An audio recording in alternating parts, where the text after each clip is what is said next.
à tous, je suis vraiment ravie d'être ici et surtout ravie d'être avec Lise et Romain pour cette session. Alors, Simine le disait, les marketplaces, c'est quelque chose qui nous concerne tous et on va tenter pendant ces 30 minutes de répondre à quelques questions que vous vous posez sur votre stratégie ou votre future stratégie autour des marketplaces. Mais d'abord, je vais vous laisser vous présenter et je vais notamment laisser la parole à Lise. Bonjour à tous, je m'appelle Lise, je travaille chez TechTake depuis plus de 3 ans et dans l'e-commerce depuis à peu près 5 ans. Et TechTake on est un site e-commerce pure player et on est spécialisé dans les meubles d'intérieur et des meubles de jardin, mais on vend aussi plusieurs catégories de produits. On a environ un catalogue de 2000 produits. Et on cherche à vendre des tendances du marché. Donc, par exemple, on avait parlé de l'exemple de la friteuse à air chaud. On voit que c'est la tendance du moment. On se dit, on va lancer aussi. Donc, on a une vaste gamme de produits et on est présent sur 18 pays. Et on a des marketplaces sur tous ces pays en Europe. Et donc, je suis team lead de l'équipe marketplace. Donc, je gère tout ce qui touche au marketplace, dès l'intégration de la fiche produit jusqu'à la mise en ligne et bien sûr le suivi après une intégration marketplace. Et bonjour, donc moi je suis Romain, je suis product owner e-commerce chez Tikamoon, donc depuis 3 ans.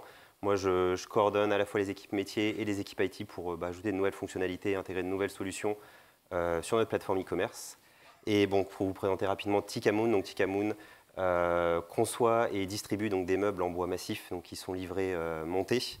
Donc on est né il y a 15 ans sur le digital comme boutique eBay, donc avec de l'import de meubles indonésiens qui étaient vendus en région lilloise. On a vite construit notre propre site pour pouvoir accélérer. Et maintenant, on est présent dans 9 pays en Europe. On a ouvert nos 2 premières boutiques en France, à Paris et à Lille, l'année dernière. Et on a un catalogue de 1500 références avec une centaine de nouveautés qui sont mises en place tous les ans. Et donc, on a un engagement qui est assez fort dans la création donc, de mobilier qui est durable, en bois massif, donc avec un assemblage qui est traditionnel et sans quincaillerie. Et donc, ça fait qu'on a des meubles qui peuvent être réparés, restaurés, customisés, transformés et à la fin transmis. On a vraiment à cœur que nos meubles durent le plus longtemps possible. On a cet engagement qui se voit aussi avec nos partenariats, avec FSC pour la certification des matières, avec le WWF, avec One Person for the Planet. Et on a aussi un engagement fort en interne. On parlait tout à l'heure en introduction de tous les retours. En fait, on a un atelier circulaire en région lilloise donc, qui revalorise tous nos retours. Et en fait, on est très fiers de pouvoir dire que sur ce flux, on a atteint le 0 déchet bois. Super. Merci à tous les deux. Je pense que ça va être intéressant d'avoir vos différents points de vue entre toi, Romain, qui a pu mettre en place tout le projet PIM, là où tout prend racine finalement, et toi, Lise, qui est plutôt côté gestion des marketplaces et côté déploiement. Et avec 2 stratégies différentes, on le verra. Avant de passer sur la partie marketplace, peut-être, Romain, que tu peux nous expliquer un petit peu plus où et comment est né le projet PIM et Omnicanal pour Tikamoon. Ouais, donc on a lancé un projet de replatforming e-commerce il y a maintenant 4 ans. Donc on était pure player. Avant ça, on avait une plateforme e-commerce qui était vieillissante, qui faisait vraiment tourner toute notre boîte avec quelques centaines de fichiers Excel autour. Et partant de là, on a décidé de mettre en place un socle technique qui était beaucoup plus robuste, qui était beaucoup plus modulaire, et donc vraiment avec une approche composable. Et c'est dans le cadre de ce projet qu'on est venu mettre en place Akeneo pour vraiment gérer toute notre partie produit. Et c'est vrai qu'on bénéficie aujourd'hui de cette approche modulaire. On était déjà client d'Algolia. On a maintenant implémenté Cloudinary il y a quelques semaines. Et donc, on suit vraiment de près tout ce qui se fait au sein de la Mac Alliance pour nous permettre d'accélérer. Et vraiment, au-delà de ce projet technique, ce qui a été important, c'est toute la phase d'analyse en amont, justement, avec nos équipes métiers. Donc, de pouvoir dire, mais qu'est-ce qui définit un produit Tikamoon? Quelles sont les familles de produits? Quels sont les bons attributs pour justement venir arriver à une meilleure qualité de produit, une meilleure qualité d'enrichissement? Et ce qui est intéressant, c'est que tu me disais, au tout début du projet, vous aviez 2 canaux. Donc, un canal e-commerce, un canal marketplace. Et il me semble que la majorité du chiffre d'affaires se faisait sur votre site web propre. Oui, tout à fait. C'est vrai qu'on a commencé le projet avec ces 2 canaux et on avait 95% de notre chiffre d'affaires qui était toujours fait sur nos sites en propre. OK. Alors aujourd'hui, ça peut paraître évident pour tout le monde de se lancer sur les marketplaces, mais ça ne l'était pas forcément il y a quelques années. On connaît une popularité croissante, ça paraît comme une évidence. Mais pour Tikamoon, qu'est-ce qui a été cet élément déclencheur en fait, pour vous lancer sur les canaux marketplace? Comme je le disais, en fait, on est né sur le digital, donc on est vraiment à l'affût de ces opportunités, de ces nouvelles tendances. On voyait qu'il y avait un changement voilà, au niveau des consommateurs qui allaient parfois chercher de la réassurance auprès d'une enseigne qui était connue. Et c'est vrai que nous, on y a trouvé notre compte en allant vraiment avec un objectif de notoriété, de faire connaître notre marque à des nouveaux clients. Et il y avait aussi un potentiel de relais de croissance, tout simplement. Est-ce que ça a été un succès? Est-ce que tu peux nous partager les premiers résultats du lancement Marketplace? Oui, on y allait vraiment avec une approche qui était vraiment ouverte sans vraiment savoir exactement quels allaient être les bons canaux pour nous. Donc on a commencé, on va dire, un peu comme tout le monde par Amazon. Et là, en fait, on s'est rendu compte que c'était vraiment compliqué. On était noyé dans la masse, on n'arrivait pas vraiment à se différencier. Et finalement, on a assez vite arrêté le fait de travailler sur Amazon. Et par contre, on a été un des premiers revendeurs sur la marketplace La Redoute, donc en 2017. Et là, voilà, on a réussi à toucher une nouvelle clientèle qui ne nous connaissait pas forcément. Et donc, à partir de ce moment-là, on a vu qu'il y avait vraiment quelque chose à aller chercher, mais avec une stratégie qui était un peu plus ciblée. Et donc, partant de là, on s'est développé avec d'autres marketplaces, donc avec BHV, avec Maison du Monde, avec Home24 en Allemagne, par exemple, ou Manor en Suisse. Ok. Donc, tu disais finalement, vous avez fini par prendre une décision en vous disant on s'éloigne des marketplaces de l'hyperchoix et on se rapproche un peu de ce que notre cible, notre clientèle attend. Oui, plutôt exactement. Premium, du coup. Oui, voilà, on a fait vraiment des ouvertures qui étaient plus en cohérence avec notre image de marque et donc en ciblant vraiment deux types de marketplace, ceux qui sont vraiment spécialisés dans le meuble pour aller capter ces clients qui sont justement dans ce parcours d'achat et qui ont ce besoin, et après aller toucher plutôt les retailers premium, donc qui sont un peu plus généralistes mais qui permettent d'adresser vraiment notre cible de clientèle. Super. Et pour toi, Lise, comment est-ce que ça s'est articulé, la stratégie marketplace de TechTake? Alors, nous, on avait une boutique Amazon, une boutique eBay. Et on avait notre site en allemand, puisque l'entreprise est allemande. On a vu qu'on performait. On s'était dit, pourquoi pas aller vers d'autres marketplaces. Et surtout, on s'était dit, bon, il n'y a personne qui connaît TechTake. Il faut se faire connaître pour pouvoir amener du trafic vers notre site et pour que les clients ils puissent revenir après. Donc, on a dit on va ouvrir un maximum de marketplaces sur plusieurs pays pour qu'on puisse être connu partout et pour qu'ensuite, avec l'expérience d'achat, les clients ils se disent je vais acheter directement sur le site TechTake et sur le site qui est traduit aujourd'hui sur toutes les langues. Et donc aujourd'hui, vous en êtes à 18 pays, c'est bien ça? 18 pays, on a 80 marketplaces. Waouh! Voilà.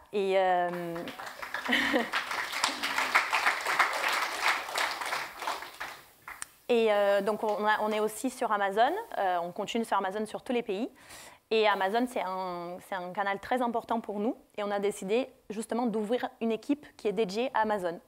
On a vu qu'Amazon nous donne tous les outils pour réussir en utilisant leur plateforme. Donc, il ne suffit pas juste de balancer les fiches produits et laisser venir les ventes. On a vu qu'il faut vraiment travailler sur les produits, sur les attributs, sur la catégorisation, sur les coupons. Voilà, il y a tout un travail derrière. Et donc aujourd'hui, on a décidé de dédier une équipe que pour Amazon, qui est fait actuellement manuellement. Donc tout le travail est fait manuellement. Et l'idée, c'est d'utiliser la solution Activation pour automatiser. Tout à fait. On pourra revenir sur cette fameuse solution tout à l'heure. Et sur les autres marketplaces, donc Amazon, vous en avez dédié une équipe. On parlera de la charge de travail un peu plus tard. Et sur les autres marketplaces, est-ce que, tout comme Romain, vous avez un peu testé avant de trouver la bonne sélection pour TechTake? Nous, notre stratégie, c'était vraiment d'y être un peu partout, tester. Si jamais ça ne fonctionne pas, on se dit OK, on ferme. On n'a pas de problème à fermer des marketplaces, puisque une marketplace, c'est de la charge de travail. C'est comme je disais avant, juste ouvrir la marketplace et ne plus s'en occuper, ça ne va pas nous faire générer des ventes. Donc l'idée, c'est vraiment, on teste la performance, on va tester une année par exemple. Okay. On a parlé avec les account managers, puisque c'est très important aussi. On a vu quelles sont les spécificités du canal, puisque chaque marketplace attend des attributs en particulier. Il faut travailler sur les cheats, sur la description, sur les images. Et on voit que ça ne performe pas, ce n'est pas grave, on ferme et on va ouvrir d'autres marketplaces. Super. Et comment est-ce que, justement, on s'assure que les canaux sont complémentaires et qu'ils ne soient pas en compétition? Est-ce qu'aujourd'hui, on peut encore parler de cannibalisation entre les différents canaux? Je pense qu'aujourd'hui, ce n'est plus un sujet d'actualité.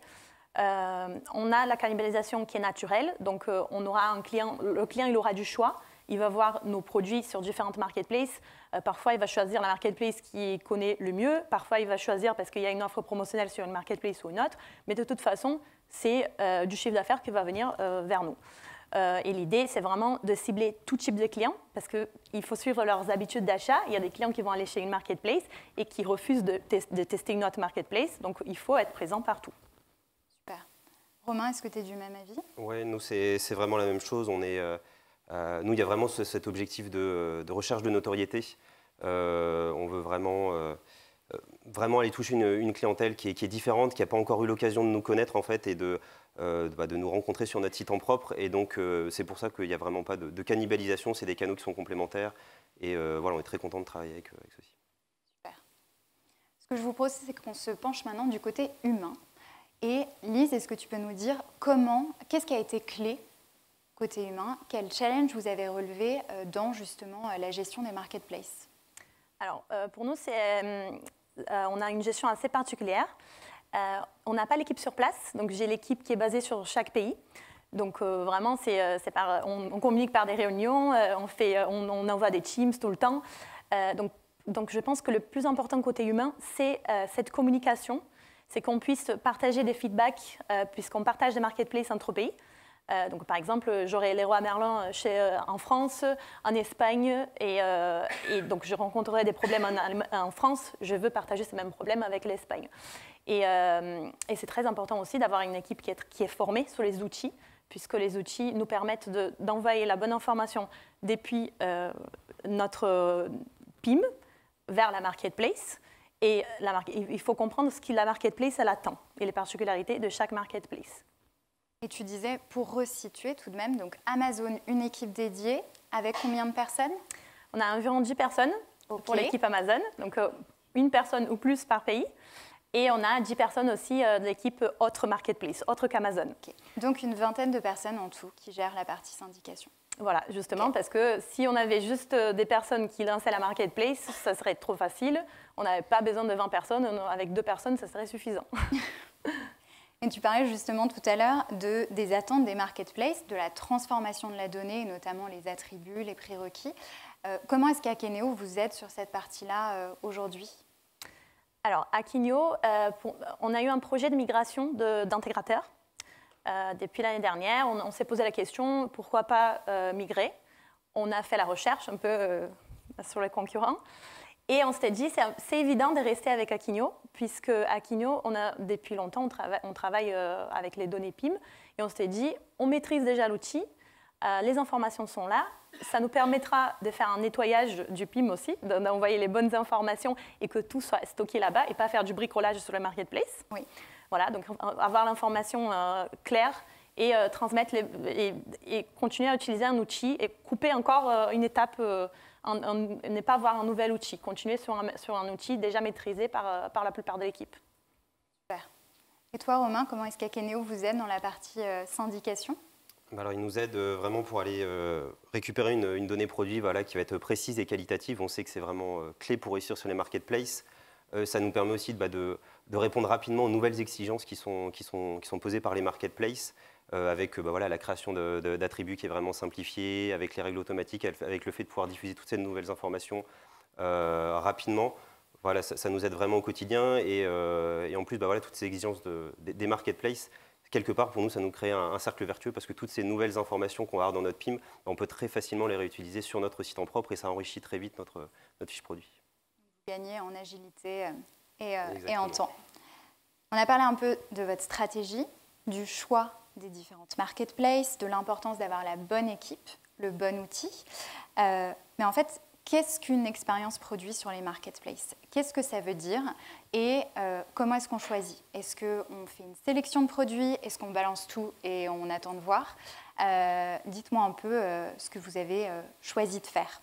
Romain, tu peux peut-être nous dire comment Tikamoon Oui, alors pour Tikamoon, on part vraiment sur une sélection de produits. On va plutôt aller mettre des produits d'appel, des produits, des best-sellers. En fait, on va pas les mettre sur des marketplaces, des produits qui sont un peu plus pointus, dont on sait qu'il y aura vraiment très peu de chances de les vendre. Donc, on va vraiment avoir une offre qui va être ciblée par rapport à la clientèle de la marketplace. et on va aussi adapter le contenu en fait, sur notre site.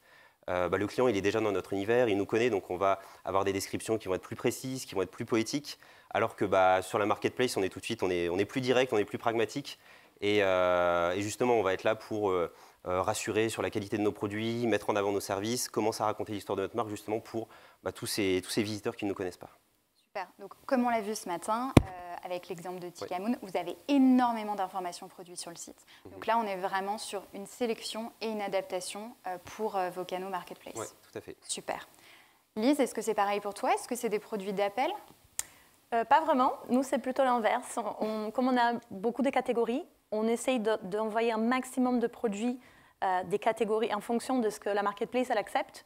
Donc, on va envoyer toutes les catégories de chez nous vers la marketplace et les catégories qui ne vendent pas, on n'en verra pas. Okay. Et on cherche aussi des marketplaces plus ciblés. Par exemple, la catégorie bricolage. Nous, on vend des produits bricolage. On va aller chercher des marketplaces qui vendent que du bricolage et restreindre la sélection. Et voilà. Une grande largeur de gamme, donc on va plutôt aller cibler. Et tu me disais, il y a surtout ce côté, vous vous adaptez beaucoup aux tendances, en fait, selon les arrivages. Si on prend l'exemple du air fryer, j'imagine qu'on va faire un focus par moment. Alors, air fryer, c'est un peu toute l'année, mais où ça peut être voilà, quelque chose de plus saisonnier. Mais vous allez aussi axer selon cet effet tendance, on va dire, selon les marketplaces. Oui, c'était ça que je voulais parler. On va mettre en avant les produits selon les stocks qui vont arriver, puisque voilà, comme on a beaucoup de produits, on s'est dit, voilà, c'est la saison jardin, donc les produits jardin seront mis en avant partout sur les marketplaces. Pareil, il y a des nouvelles tendances, on va les mettre en avant. Mais l'idée, c'est vraiment, du côté expérience client, c'est de travailler le titre, la description, la catégorisation sur chaque marketplace. Et nous, aujourd'hui, par exemple, pour faciliter l'expérience d'achat, on a choisi de mettre des points clés sur chaque photo produit. Donc, en regardant les photos, les clients, il n'a pas besoin de lire la description, il a tout ce qu'il faut. Donc ça, vous avez vraiment, vous aussi, finalement, adapté votre contenu pour chacune des marketplaces pour s'adapter à votre cible. Exactement. OK. Et alors, quelles sont les prochaines étapes? Quand on a fait tout ça, quels objectifs on peut se fixer? Lise, c'est quoi la suite pour TechTake? Nous, on va augmenter un chiffre d'affaires, bien sûr. Donc, l'idée, c'est de continuer sur la tendance des marketplaces. On a vu que ça fonctionne très bien. On continue sur les ouvertures des marketplaces. Et on va fermer d'autres qui ne performent pas très bien pour nous. Donc, on voit que tous les sites, ils veulent devenir des marketplaces. Et surtout en France, on voit cette tendance. Il y a beaucoup d'ouverture des marketplaces. Et pour vous donner une idée, la France est les pays où on est présent sur plus de marketplaces. Oui, j'étais assez étonnée quand tu m'avais dit ça. Voilà. On est en avance. Pour une fois, on est en avance sur quelque chose. C'est plutôt une bonne chose. Et tous les jours, il faut ouvrir une nouvelle marketplace en France parce qu'on a entendu parler. Et en parlant de ça, nous, avant, on allait chercher les marketplaces. Et aujourd'hui, comme ils nous voient un peu partout, c'est les marketplaces qui viennent nous chercher. Et ils vont dire, voilà, je vous ai vu sur cette marketplace, est-ce que vous voulez tester l'intégration? Et nous, on est sur le point de se dire, OK, ça c'est le prochain projet, cette marketplace, on va tester plus tard, mais on est toujours ouvert à de nouvelles marketplaces. C'est plutôt un beau succès, ça veut dire que ça s'est bien passé. Oui. Et alors, tu me parlais d'une autre tendance qui provient des marketplaces aussi, sur la partie, on en a parlé ce matin, toute la partie sustainability. Est-ce que tu peux nous en dire quelques mots? Justement, on voit que la tendance vient des marketplaces. Donc, c'est les marketplaces qui nous demandent de mettre à jour les attributs. Donc, quand on parle, par exemple, empreinte carbone, on est obligé de remplir des nouveaux attributs pour qu'ils puissent calculer l'empreinte carbone, eux, de leur côté marketplace. Et si on ne remplit pas les attributs, on aura un mauvais référencement. Donc, ceux qui ont rempli les attributs, qui ont des bonnes notes, ils auront un meilleur référencement. Donc, ça nous force aussi, côté marque, à aller chercher d'améliorer l'empreinte carbone, d'améliorer les fiches produits, d'obtenir des certificats, par exemple le certificat FSC dont tu parlais tout à l'heure. Donc, c'est vraiment une tendance. Et on voit, par exemple, tout ce qui est éco-participation, c'est devenu un gros projet chez nous. On a tout rentré dans le PIM. Et on voit qu'on est obligé de montrer au client final cette information, ce qui est très bien. Hein, les clients, ils se renseignent plus et on voit que c'est vraiment la tendance. Les clients, il a besoin de plus d'informations avant d'acheter. Et nous, on va vers cette tendance. Ok, toujours plus de transparence dans ce cas. Oui. Et il me semble que côté Tikamoon, vous avez de fortes ambitions aussi sur les marketplaces et globalement d'ailleurs. Oui. Oui, on a vraiment la volonté d'aller au-delà de nos 5 marchés principaux que sont la France, l'Allemagne, le Royaume-Uni, l'Italie et l'Espagne, et de continuer notre expansion en Europe. On a vraiment la volonté de devenir le leader européen du meuble durable en bois massif. Donc on a commencé cette expansion avec la Suisse il y a maintenant 2 ans. On a ouvert les Pays-Bas, l'Autriche et également la Belgique là, ces derniers mois. Et voilà, on sait que, comme je disais, sur ces nouveaux marchés, on a toujours une nécessité d'aller chercher de la notoriété. Et donc, ça passe également par le fait d'aller ouvrir de nouvelles marketplaces dans ces pays. Et donc, c'est pour ça qu'on s'est fixé cet objectif, donc, dans l'année à venir, d'ouvrir et de rejoindre 4 nouvelles marketplaces. Ok, un beau challenge. Ouais. Et alors, tu m'as parlé d'un concept que j'ai trouvé particulièrement intéressant que vous avez lancé en France, il me semble. Oui, on a eu l'opportunité, donc à la rentrée 2022, d'ouvrir un corner physique au BHV, donc ici à Paris, qui a été notre première expérience de commerce physique. Jusque-là, on était vraiment uniquement pure player. Et en fait, on a eu cette opportunité, entre autres parce qu'on avait vraiment de bonnes performances sur la marketplace du BHV et que voilà, ils ont vu qu'il y avait probablement quelque chose à aller faire à ce niveau-là. Et c'est vrai que nous, on était aussi très contents de se dire, on avait dans un coin de notre tête de se dire le commerce physique, il y a quand même quelque chose qui revient et sur du mobilier, on voit qu'on a une typologie de clients qui parfois a vraiment besoin du lien physique pour se rendre compte de la qualité de fabrication, de pouvoir toucher la matière, de faire aller les tiroirs pour voir vraiment le bruit que ça fait. Et donc ça nous a permis de confirmer cette intuition donc, avec ce corner au BHV et c'est cette expérience finalement qui s'est vraiment très bien passée qui a lancé le projet retail chez nous qui s'est conclu avec l'ouverture de 2 boutiques l'année dernière. Oui, bravo. Est-ce que tu penses que c'est une nouvelle tendance, que c'est quelque chose qui va évoluer ou peut-être on peut s'attendre à voir d'autres choses comme ça dans le futur? Oui, probablement. On voit qu'il y a de plus en plus d'acteurs, de retailers comme ça, historiques, des grands magasins qui ont également leur marketplace et qui jouent justement sur cette complémentarité entre le commerce digital et le commerce physique. Et clairement, être performant sur des marketplaces, ça peut probablement ouvrir des opportunités avec ce type d'acteurs. Super. On arrive à la fin de ce panel. Est-ce que vous avez envie de dire un dernier mot, Romain? En fait, le travail avec les marketplaces, en fait, c'est jamais fini. Et nous, de notre côté, on voit vraiment qu'il y a bascule au niveau du marché. On voit qu'on a de plus en plus d'acteurs qui s'inspirent fortement de nous. Et en fait, voilà, nous, ça nous remet un peu dans une position où il faut qu'on soit en mesure de réaffirmer notre différence, de mettre en avant notre singularité et vraiment pouvoir mettre en avant tout ce qu'on fait de beau avec nos meubles. Super, merci. Lise, est-ce que tu veux rajouter quelque chose? Pour moi, le plus important, c'est les côtés humains. Il faut avoir les ressources pour pouvoir réussir. On n'arrive jamais à faire les choses tout seul. Il faut savoir déléguer. Et il faut être présent partout. Super. Eh bien, merci beaucoup à vous deux. Qu'est-ce qu'on retient de vos expériences?